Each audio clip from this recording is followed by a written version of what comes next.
హరహర మహాదేవ. ప్రపంచంలో ఏ పనినైనా సాధించాలని అనుకోవచ్చు, కానీ లోభి దగ్గర నుంచి ధనాన్ని తీసుకోవాలి అని అనుకోవద్దు అని చెప్తాడు ఒక కవి. ఆయన ఎన్ని అనుభవాలు పడ్డాడో మనకి తెలియదు, కానీ మనకి మాత్రం ఓ చమత్కార భరితమైన శ్లోకాన్ని అందించాడు ఆయన.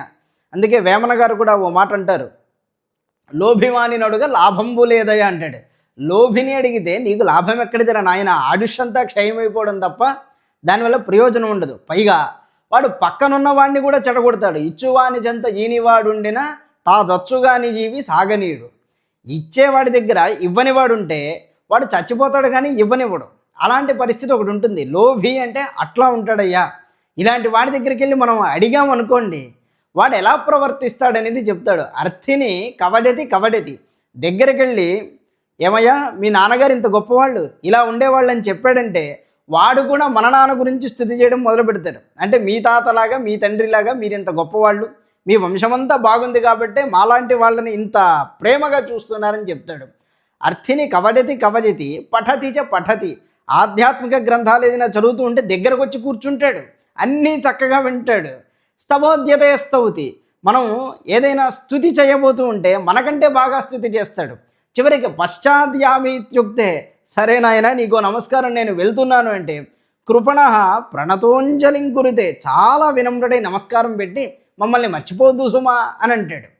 కనుక లోభి అనేవాడి యొక్క గుణం ఇలా ఉంటుందయ్యా అంటాడు. శ్రీణాంచ చిత్తం కృపణస్య విత్తం దేవో నజానాది కుతో మనుష్య.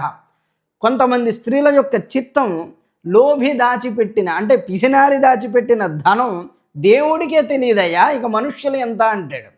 కనుక చెప్పవచ్చింది ఏమి అంటే, ఇలాంటి వాళ్ళ దగ్గర జీవితంలో ఎప్పుడు సమయాన్ని వ్యర్థం చేసుకోవద్దు. మనకి ఎంత ఆపదొచ్చినా సరే ఇలాంటి వాళ్ళ చెంతకి వెళ్ళి అడగకూడదు. అడిగితే తనని ఎక్కడ అడుగుతారేమో అని లేనిపోని సమస్యల్ని సైతం సృష్టిస్తారు ఇలాంటి వాళ్ళు. కనుక లోభి అనేవాడు మన జీవితంలో మనకి ఎదురుపడితే వాడి నుంచి చక్కగా మెల్లగా తప్పుకోవడమే సరైనటువంటి మార్గం తప్ప వాడి నుంచి పిండాలి అని అనుకోవద్దు. నిన్ను సంపూర్ణంగా పిండి వదులుతాడు. అలాంటి మనుషులు ఉంటారయ్యా. పైగా మనకివ్వాలంటే ఇలాంటి ప్రవర్తన ఉంటుంది, కానీ మన నుంచి తీసుకుంది తిరిగి మనకివ్వాలన్నా, మన నుంచి తప్పించుకోవాలన్నా వాళ్ళు అవలంబించే విధానం ఇంకోటి ఉంటుంది. అది ఎలా ఉంటుంది? అద్యసాడం ప్రాతఃసాడం పునః. ఈరోజు పొద్దున వెళ్ళి అడిగామనుకోండి, అయ్యా నాకు కాస్త ఇది కావాలి అని, రేపు రావయ్యా, లేకపోతే సాయంత్రం రావయ్యా. సాయంత్రం వెళ్ళామనుకోండి, రేపు రా. రేపు వెళ్ళామనుకోండి, రేపు సాయంత్రం రా. ఇలాగూ సాయంత్రం రేపులు ఎన్ని గడుస్తాయో తెలియదు. అలా అయిపోతూనే ఉంటుంది, ఆయుష్ అవుతుంది తప్ప అక్కడి నుంచి మనకి తిరిగి రావలసింది రాదు సుమా అని చెప్పాడు. కనుక లోభితో స్నేహం అనేది పరమం వ్యర్థమైన విషయం.